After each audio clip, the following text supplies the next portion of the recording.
As a transgender person, I come here to speak not just for myself, but for the very many transgender communities, queer communities, the LGBTIQ persons. I have titled this presentation as Leaving No One Behind, Transforming Indian Economy, with a pun on the word trans, that we are, as transgender persons, integral as well to the Indian economy. अर्थव्यवस्था के हम एक अक्षुण्ण भाग हैं. Even before I go and delve into the opportunities for corporate social responsibility engagements in the LGBTIQ spaces, let's take a quick look at the data around us. While the 2011 census threw some data up on LGBTIQ, on transgender persons, as us hovering at around 500,000, the census has not captured data on LGBTIQ persons, nor women. And this is another very clear historic reference. But I don't think we need to limit ourselves to just the historic or Puranic references of one religion. There are very many other references in the Bible to transgender persons of Ethiopia and many other references. And not just to transgender persons, but to also same-sex love and so on. And these are just not Puranic references. These are references that that I'm quoting out of judgments of the Honorable Supreme Court in the 377 judgment, Navtej Singh Johar and others versus Union of India, and in the Nalsa judgment. Now, how does all this tie into corporate social responsibility? While I arrive at that, let us not forget that we also live in a world now which is largely becoming from bipolar to unipolar to perhaps multipolar, where there seem to be multiple centers of power. I don't know if it's democratic, but it's definitely not bi or unipolar, where we have a certain country which is considered the big brother and the new government there erases transgender identities. The sheer right to access public sanitation. And that has had a cascading effect. How does that connect it to corporate social responsibility? That has had a cascading effect with the diversity and inclusion budgets and the corporate social responsibility budgets of those countries who are headquartered in a different continent, but operating in a very big way in India, rolling back their budgets. And here I wish to reiterate that in our country, in India, the diversity, the vividta, the unity in diversity is a principle that's the bloodstream, the backbone, and the cornerstone of our society and ethos. हमारी समाज और हमारी विविधता जो है हमारे समाज की एक अक्षुण्ण अंग है. What are the opportunities in CSR wherein corporates can engage with the LGBTIQ communities and transgender communities? Unlike other marginalized communities, be they persons with disability or any other marginalized community, in our communities, the discrimination begins at home. It begins at home with natal family violence. What do I mean by natal? Families, parents, siblings.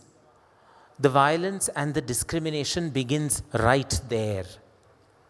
And very many of our people are either necked out of their homes or they themselves run away from their homes. Here's an opportunity where corporates should engage with civil society organizations and particularly community-based organizations. While non-governmental organizations and civil society organizations are necessary and should do the important work that they're doing, the primacy must rest with communities. We cannot have disability rights championed only and always by people without disability. Disability rights should be championed by that constituency of people with disability. We cannot have women's rights championed only by a bunch of men. Women's rights need to be front-ended, foregrounded by women, and men should be welcome to join in any time. We also cannot have LGBTIQ rights championed only and always by non-LGBTIQ actors. That is not to say that they should never champion it. That is to say that the primacy should be accorded to LGBTIQ persons. Nothing about us without us. Nothing about women without women. Nothing about persons with disability without persons with disability. And this is a core principle that we borrow out of disability jurisprudence. This has time and again been reiterated in the disability rights movement. Nothing about us without us. Then I move on from family to education. Education is another field where our connection with education gets snapped because of the fact that we are alienated by our own families, and hence our access to education gets cut. In my very own case, other than the fact that I have studied full-time till 10th, my intermediate was as a private candidate because I was knocked out of my home, as is the case with many other transgender persons. I'm not trying to make this all about myself. My undergraduate education was also through distance education Zindabad. And thereafter, all my education was through distance education. Now, this cannot continue because many of us are not from STEM, because when we do distance education, it becomes very difficult to pursue careers in STEM. Here's an opportunity for corporates to partner with civil society organizations, particularly the community-based organizations like Mobera, like Darpan, like QT Center, so on and so forth. There are very many of them. So ensure that there are scholarships, both need and merit-based scholarships for queer and transgender persons. From education, I shall quickly move on to employment. From inviting community-based organizations, particularly and only during the Pride Month, which is very reminiscent of the Indian electoral system.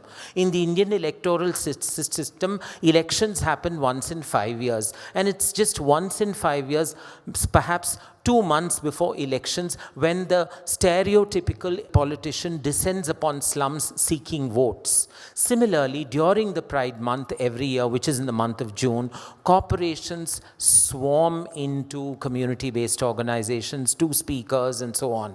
But in the rest of the 11 months, what's happening on ground? This is a question that corporations, the private sector, corporate social responsibility, diversity and inclusion must ask itself. I'm not using the word diversity, equity and inclusion purely because, one, there's been a huge rollback in the US, which has had a ripple effect and a cascading effect in the rest of the world. And whether or not there are diversity, equity, inclusion initiatives, corporate social responsibility is enshrined in law and is a mandate under the Companies Act, under the Companies Amendments to the Company Act 2013. We want to see our transgender, queer talent as corporate honchos, as IAS officers, as IPS officers, perhaps also as political representatives representing the Indian voter, finding their rightful place in legislative assemblies, in parliaments, in people's bodies. From employment, I shall move on then to healthcare. There is very little research and very little body of knowledge in healthcare, particularly of transgender persons. While there's ample data on the ailments, medical ailments that ail male persons and female persons, there is little or no research or body of research or any history of research on medical literature on transgender and intersex persons. Now this gap needs to be bridged. This gap needs to be bridged in conjunction with civil society and non-governmental organizations, particularly, again, time and again, I reiterate, primacy to community-based organizations, and for there to be ample research and funding. No research can happen without funding. Hospitals and community-based organizations alike need to be funded. From healthcare, I shall then move on to housing. People get knocked out of their homes. LGBTIQ communities get knocked out of their homes. While there could be some government schemes of the central and state governments, they are conspicuous by their inadequacy. Our populations are huge. As per the census of 2011, the transgender population, and this census, mind you, is about 14 years old. Our transgender population is 500,000.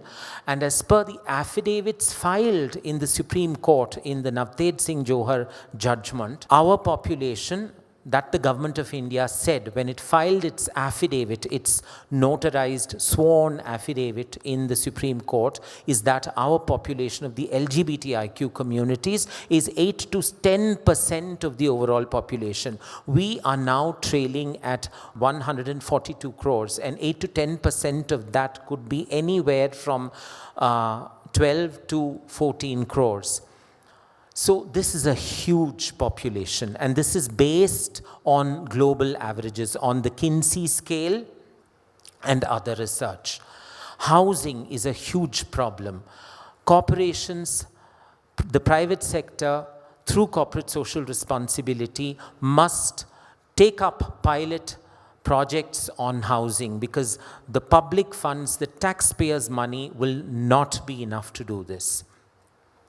And finally, I close my case with the fact that there is ample opportunity for corporate social responsibility and for the private sector to step in, as the earlier speakers have said, where there is a will, there is a way.